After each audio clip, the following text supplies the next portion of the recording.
America's attack on Venezuela begins. Last night, that is 2nd, 3rd January night at around 2 a.m. in the morning local time, the death watch hour, the American carrier battle group of the Gerald Ford and the accompanying 3 guided missile destroyers, right? They started attacks on Caracas, the capital, and 4 more cities with major military bases in Venezuela. They attacked them with land attack cruise missiles, the Tomahawks, possibly the American nuclear submarine, which is already deployed off the coast of Venezuela, also fired its land attack cruise missiles onto these military targets, also hit some civilian targets, the Venezuelans are claiming. Then there was a cyber attack in Caracas. The cyber attack knocked out the electrical grid, and also there were electronic warfare to carry out suppression of enemy air defenses. The F-35s from the carrier battle group also have possibly launched plenty of attacks to carry out SEAD operations, which was apparently quite successful. Then came the American Delta Force, the Special Force, Elite Special Force in their 168th Special Ops Air Regiment, which is equipped with modified M60 helicopters. These helicopters are coated with anti-radar paint, etc. They are stealth helicopters which were used to kill Osama bin Laden in Afghanistan, attack and kill. Well, these helicopters, they flew in from, in all probability, the carrier battle group, and they penetrated almost 100 kilometers inland from the coast to attack the presidential palace at Caracas. Amazingly, not one S-300 missile. There are also reports that the Russians have given S-400. They were all apparently totally suppressed. Not one missile was fired. The radars did not light up. There were not even the anti-aircraft guns that opened fire. And the helicopters were able to go in unmolested, absolutely about 100 kilometers inside. There was no firing. Apparently, we haven't heard of any firing from the presidential guard. I'm sure the presidential palace was guarded. He could not be living in La La Land there. And he was captured. He and his wife have been abducted in this criminal snatch operation, right? So now there are media speculations that this was a negotiated surrender. Don't forget that about 2 days back, Maduro had spoken to the United States, possibly to Marco Rubio or whoever, but he had possibly negotiated a surrender. And then this entire tamasha has been staged for the rest of the world to scare the hell out of them. America has a penchant for attacking weak countries like Libya, like Iraq, like Afghanistan. The problem is, even in these weak countries, you got bogged down for 20 years plus, and you had to pay a heavy price in treasure and blood. So the simple fact is, now we have this coup, and we have a president and his wife snatched away. Don't forget that in 2020, American Justice Department had indicted Maduro for narco terror charges, and a bounty of $50 million had been put on him. Will the Delta Force get this bounty? I'm not sure. This seems to be a negotiated surrender and a great charade put up for the rest of mankind to scare the hell out of them. America put no boots on the ground in Ukraine. America so far hasn't summoned the courage to attack China or to attack any peer group military power. Yet they are very keen to attack weaker countries like Venezuela, like Iran in concert with Israel, etc. And this is like, the whipping boy effect. You choose a weak target, you whip them black and blue because they can't fight back. They don't have the matching equipment, armaments, etc. And then you proclaim to the world that you are a great, great superpower. I'm afraid this charade will not last much longer. Both Russia and the Chinese have supplied weapons to Venezuela. They are keen to pay back America in its own coin, to give tit for tat, because America has been arming Ukraine in Russia's backyard. Taiwan, Japan, Korea, Philippines, etc. They are armed them to the teeth in the Chinese backyard. So the Chinese and the Russians were keen to pay back America in its own coin by arming Venezuela, by supplying them weapons. Last month plus, we have seen America ratchet up the pressure. 30 of these boats were destroyed, local boats, yachts, etc., on the pretext that they were carrying drugs to the United States. People who tried to crawl out of those boats, civilian crew, they were also shot down in a great display of American power against helpless, weak countries. Not with paramilitary group powers, but with weak countries. You bully around. You pretend as if we are back to the 19th, 18th, 19th, 20th century, and a new kind of colonialism will sweep the world. And if this is the way you flagrantly violate international law, I think at this rate, most world leaders will have to stop going to New York. They'll have to stop going to New York, because America could just arrest them there, capture them there, and do a war dance before the rest of the world. This is a most unreliable, unstable criminal enterprise. It is taking the form of a criminal enterprise. Donald Trump seems to be a bull in a china shop. Rule-based order, democratic conventions, etc., etc. These are all just propaganda tools, part of a playbook.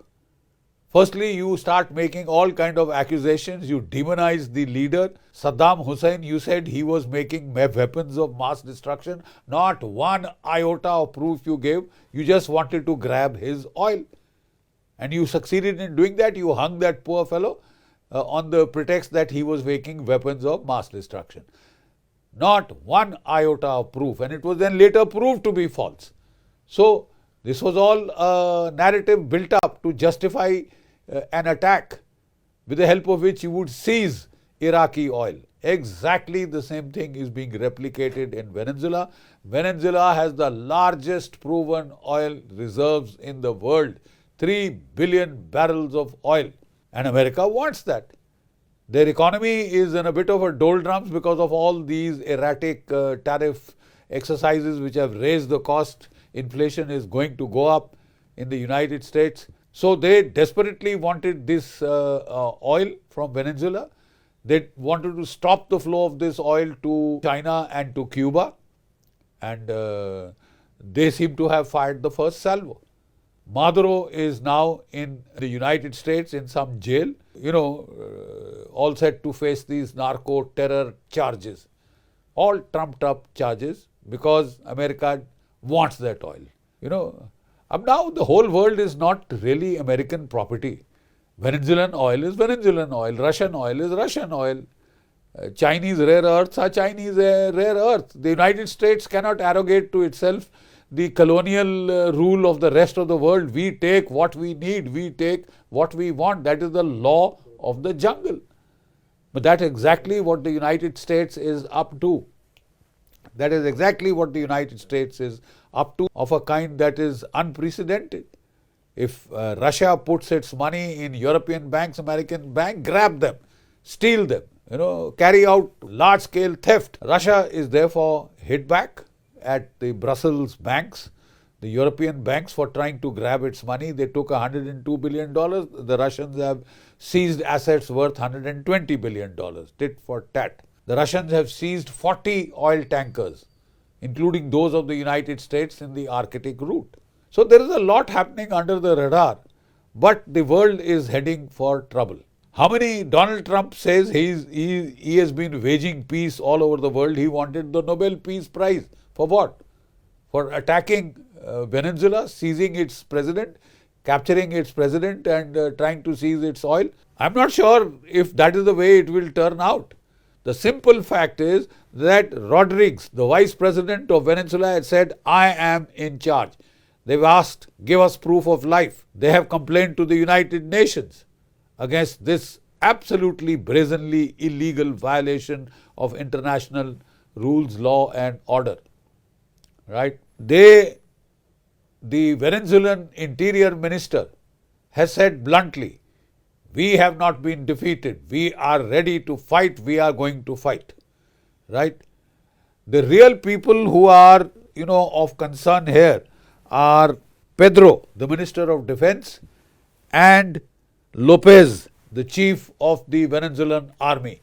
These are the die-hard hotheads in Venezuela, and also the head of the paramilitary forces who's been threatening to wage guerrilla war. So what is America's game plan?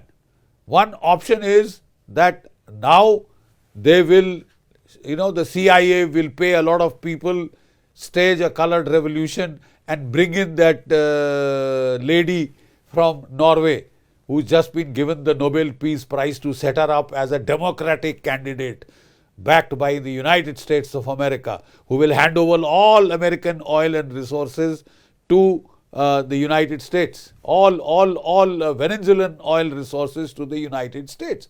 Thievery, daylight armed robbery, that is what it amounts to. So, will there be a colored revolution a la Bangladesh, a la Nepal, a la Sri Lanka, in which they will steal these resources? Right? Number 2 option, America incites Venezuela to hit back at its warships which are deployed off the coast of Venezuela, or possibly fire the Russian Sikandars in an act of desperation against continental United States itself. That should be a pretext to launch a full-scale invasion. Will America launch a full-scale invasion? Because that will mean body bags. If not in the first go, I mean, they very easily were able to capture Iraq. But the 20 years insurgency there cost America a lot of blood and treasure, $3 trillion down the tube, hundreds and hundreds of casualties. America traditionally does not like body bags, especially when a midterm election is looming. I am not sure Donald Trump is going to risk body bags. I think he'd like to call it off here and and the CIA would now try and engineer a regime change. What will Russia and China do? They will not hit back in America's backyard because it's militarily not feasible. Russia is still heavily bogged down in Ukraine. China wants to focus on Taiwan, South China Sea. So I don't see them, taking a needless fight in the American backyard. But that does not rule out retaliation, Russian retaliation in Europe and Chinese retaliation in the South China Sea, in the Straits of Taiwan. It does not at all rule out their counter measures or their ripostes in their own backyards, where they are at a military advantage. Donald Trump set out as the president who would wage peace all over the world. He has claimed that he has stopped every kind of conflict, but he started some of his own. He attacked Iran last year. He's attacked Venezuela this year. He's likely to go next he has his eyes set on Cuba. Right? So, if despite that he hopes for a Nobel Peace Prize, good luck to him. He may still get it. After all, Obama got the Nobel Peace Prize for leading the charge in Afghanistan. So, the world is heading for trouble. The war in Ukraine has intensified. Gaza, there are signs of recrudescence of trouble. America and Israel are threatening to attack Iran. China is threatening to attack Taiwan. And if, Asim Munir drinks a couple of pegs of whiskey more than required, he could mount terror attacks against India, and which could lead to another Indo-Pakistan round of fighting, which could escalate much beyond what happened in Sindoor 1.0. the world is heading for trouble. We pray for more sagacious counsel and more restraint. Jai Bharat, Jai Hind.